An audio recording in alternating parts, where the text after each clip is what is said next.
شریفه تا ته زیاته نور څه نه دي در پاته بغیر د ځان وژلو. نه په کلي کې د سترګو د غړېدو ځای لرم، نه په کور کې د سترګو د غړېدو ځای لرم. شاته به ځان اټالوم، که هرنګه وي ځان به وځم. اوس څرنګه ځان مړ کړم چې هم نرم. تا خو وزنه مه، که هرنګه وي په غاړه کې به یې واچوم، دلته به ور ورکړم.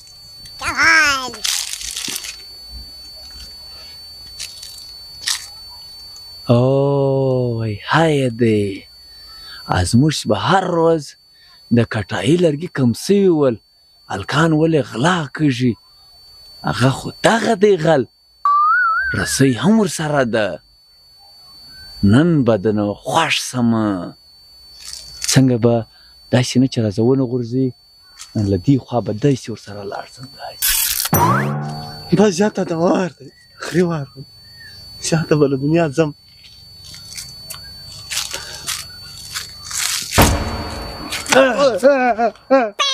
څه کوې؟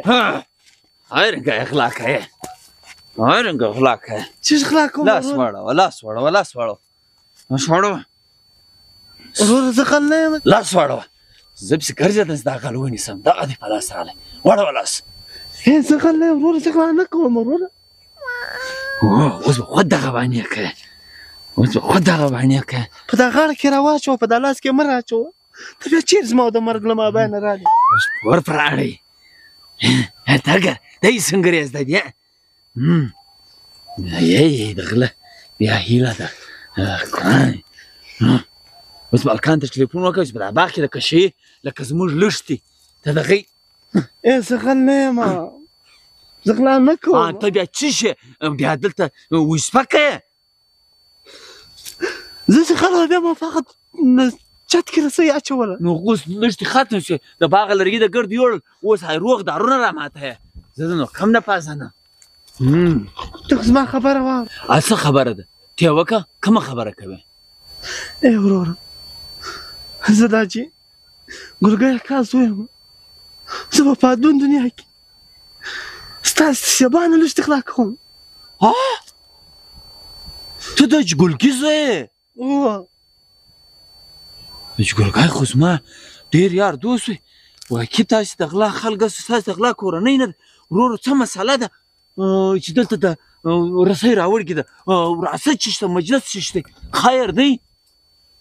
بس که ما یې لکې د کولو ګی نه دی بس ډېره به ښه نه نه وروره خدای دې نه کوي چې دارنګه مجلس ته ایسته به د کولو نو رسۍ د ده چې شته په راوړي دا خو دی خطرناکه رسۍ وه ما خو خپله ګه سره ما خو بیا په ذهن کې یو دمه د غلا ګی کښېناستی واقع دا رسۍ چپه رسۍ معلومېږي ته وراسه وکړه دا څه شي وروره ته خو راسه دلته کښېنه زه به تا ته خبره وکړم. خدای دې نه کوي چې ډېر خطرناکه یې نه وي ښه وروره ته مجلس وکړه څه مجلس دی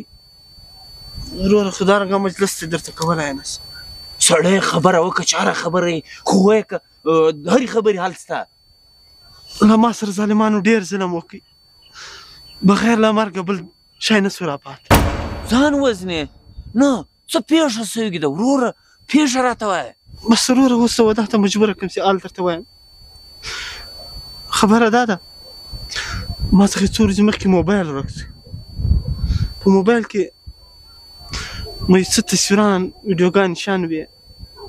بیا یو نامعلومه کس پیدا کړی وي هغه ویډیوګانې تصویران یې وه نیټ ته ورکړي اوس د هغه ویډیوګان له لاسه نه په کور کې د سترګو د رڼېدو ځای لرم نه په کلي کې نه په بازار کې بغیر له خودکشي بله لار نه سو راپه. ښه وروره تصویران ویډیوګانې وې د څه شي بس هغه نو ته په خپله سیاره څه سړی په دا به پوهېږې څرنګه ویډیوګان تصویران به ول بس بې بختي وه راته جوړه سوه. ښه ښه بې بختي وه ښه نو عمل خو د دې عمل کړی دی سړی به دغه درتوله چې بېرته ورپورته سه دغه غاړه ته رسۍ واچو اوس دغه کار وي ستا کړی دی نو تا به دا سوچ لرئ چې دا موبایل دی دا ورکېدی سي انسان څخه خدای دې نه کړي اکسیډنټ وشي دا موبایل درته تللی سي ورکېدلی سي نو دې څه مختلف پېښې تړلي دي په موبایل کې شاید رنګه شیان ساتي تاسې د ځان د عزت خیال نه ساتئ د ځانه د تصویرانې ویډیوګانې کولې د ځان د عزت تصویران د په موبایل کې ساتل نن یې انجام ته وکاتئ په ملامتیا پسې بیا بله ملامتیا کوې ځان وزنې دلته د دغه دنیا هی سړه مځکه نه سې سهلی د هغې دنیا هغه توده مځکه هغه تودې لمبې به بیا څنګه صحیح او بالکل زه ملامت یم ملامتیا ما په ځان پخپله کړې خو ستا یې کور ودانې سته راغلي کنې اوس به مې ځان وځلی او زما په مرګ نو هم دوی دا تصویران بیا نه ډیلیټ کړل چې زه مړه شوی دوی به نو تصویران ویډیو ډیلیټ کړي د قیامت ته به دغه رنګه چلول اوس اوله غلطیا ما وکړه په موبایل کې مې دا شیان وساتل ځه ولاړ شه بدمخې شه ځه ای رسۍ یوسم نه نه نه نه نه له رسۍ بندې ځه ځه ځه ځه ولاړه شه ځه ځه خیبر شه د مستۍ انجام دی موبایل یې له تصویرانو ډک کړی دی له عزت یې ډک کړی دی نن نو دغه حال دی تر ته وګوره هی هی هی هی هی زما بې بختې معاشرې